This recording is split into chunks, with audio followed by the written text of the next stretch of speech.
Alright, good morning everybody. My name is Sergeant Air, and today we'll be going over the course of searching an individual in a tactical environment according to CIT 191 COM-0008. Before we get started, we will go ahead and assess a risk assessment. There is a lot of computers and cables around, so please watch your step, prevent from tripping, slipping, and falling. If you have an open source of drinkable liquids, please make sure it has a cap on it and prevent spills from getting around any of the electronics. In the case of a fire, please use the double doors back here to exit the tent safely, considering the one over there is locked, so keep that in mind.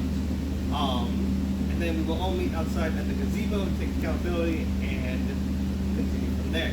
In the case of a shooting incident, we'll follow the tasks of run, hide, and fight. And considering the training that is going on today, I will point out now, there will be hands-on to each other's bodies, so please keep this environment professional. Continue on with this in accordance to FS. Do we have any questions regarding the risk assessments? There are no questions. Searching individuals in tactical environments. Who wants to read us the scope? Sergeant Potter. At the end of this 30-minute training event, you will be proficient at conducting a search on an EPW or detainee following the proper procedure. You'll also understand the risks involved in performing a search along with the mitigations to specific situations. Now, what sort of situations might come up that you would need to conduct a search either on EPW or detainee? Sergeant Heppel. If an enemy surrenders to you during a fight. Okay, yeah, that's an excellent point. If an enemy ends up surrendering you during a combat environment and lay down their weapons and they surrender, you would want to conduct a search on each of these people, just in case they might have alternate methods of fire on their bodies. Also make sure that they are stripped of their weapons and intelligent items that possibly might be furthering your goals. Can anyone think of any other situations? Sergeant Bell. If you harm the individual, not necessarily kill them. Okay. If you harm them. Okay, I see what you're saying. Okay. So you have to apply medical treatment on this individual now, regardless if it's friendly or foe, and particularly if it's an enemy EPW, then you would need to conduct a search as you're putting medical treatment. That's a good point. All right, moving on to our next slide on learning objective. Who wants to start us off, and then we will popcorn it from there. Sergeant Heppel, go ahead and read us. Learning objective, task, perform a search on an individual with the assistance of an Overwatch and possibly a translator. Popcorn 2. Sergeant Alonzo. Condition. You are assigned the mission of searching an individual for weapons or contraband. Given surgical/disposable gloves, a person to provide Overwatch, and a translator, if available, you have the authorization to search, and the person may or may not have weapons or contraband concealed on his or her person. This task should not be trained in mock. Popcorn to Sergeant Guernica. Standard. Search an individual, locating weapons and contraband on the person, while maintain control of the individual throughout the search.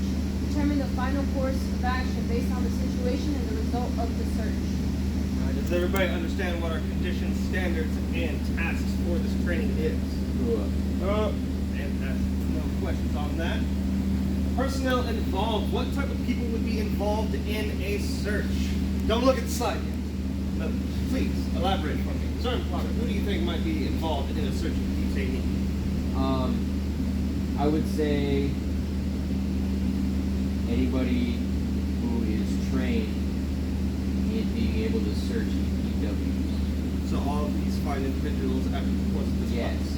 All right. All right. I'm looking for specifics. Go ahead. Let's go ahead and start reading off these. Sergeant Garnica, give us the first one. Searcher. Individual conducting the search on detainee. All right. Pretty self-standard. The individual who is going to be conducting the search on your EPW or your detainee. Now, the person protecting this individual, who is that, Sergeant Apple? The Overwatch guy. All right. This individual is going to be keeping his eyes not only on the detainee, but also on the searcher. His main goal is to make sure that he is aware of the situation and watching the detainee for any signs that they become combative or resistant. Sergeant Alonzo, can you read us who our next individual might be? Overwatch. Individual observing the searcher detainee should be at a 45-degree angle out of reach of the detainee. So the individual I was just talking about. Yeah. This is the one after. Yeah. Translator. Individual providing context and bridging the language gap between detainee and searcher. Now, obviously, depending on the situation in your environment, you might not know the language of your EPW or detainee, and they might not understand you. Cases like these, usually your unit will have a translator with you, and they will be telling you what they are saying and informing them of what they should be doing. And then, of course, last but not least, we have the detainee or EPW themselves as the ones being searched. Points to keep in mind when doing these. The detainee might try to escape or cause resistance. That is why when conducting these searches, you must be constantly vigilant and make sure that you are aware of what they are trying to do, which is why you have your Overwatch as well. The whole reason of searching them is to make sure that they don't have weapons or anything of harmful nature to you. So if your detainee starts doing something weird, and they start like reaching their pockets when they're not supposed to be, that's when you need to freaking control them. And normally will end up resulting in you shoving them down to the ground, getting their heads out of their pocket, or in a worst case scenario, eliminating their movements by fire. Another point to keep in mind, same gender searching, as much as we possibly can, we want to cause the least amount of friction as possible. So, women will be doing searches on women, men will be doing searches on men. This is just trying to keep everything from being uncomfortable not only for the searcher, but also for the detainee. We want to make sure that they, in accordance with just military bearing, are comfortable since they are now our EPWs. We have to keep track of them, give them the medical care they need, and make sure that they are comfortable and not treated poorly. So we have to give them those same rights. When conducting your search, the whole point of it is to search for weapons, so make sure you are aware that they have something sharp on their person. When doing the searches, you don't want to just go in and start grabbing at things. You want to be mindful as, okay, there's a possibility there's a knife in this pocket, so carefully conduct your search. Thoroughly, but carefully. And don't walk in the line of sight of your Overwatch. Your Overwatch is there to protect you. Kind of defeats the purpose if you walk in front of their barrel and now in their line of sight of possibly being shot at. So things to keep in mind. Keeping this in mind, whatever things you think we need to keep in mind when doing our detainee search. Anybody think? Sorry, Pot. The environment around you, where you're at. It's an excellent point. There might be circumstances around you that could possibly hinder the search or just make it a horrible place to do the search. Try it out. Multiple detainees. Alright. If you have multiple detainees, it might take a while to get through them. There might be multiple searches going on. And for that, you need multiple teams conducting the Overwatch, as well as keeping hands-on and restricting the detainees. Any other points to keep in mind? No further points. There are 5 main types of searching for your EPWs and detainees.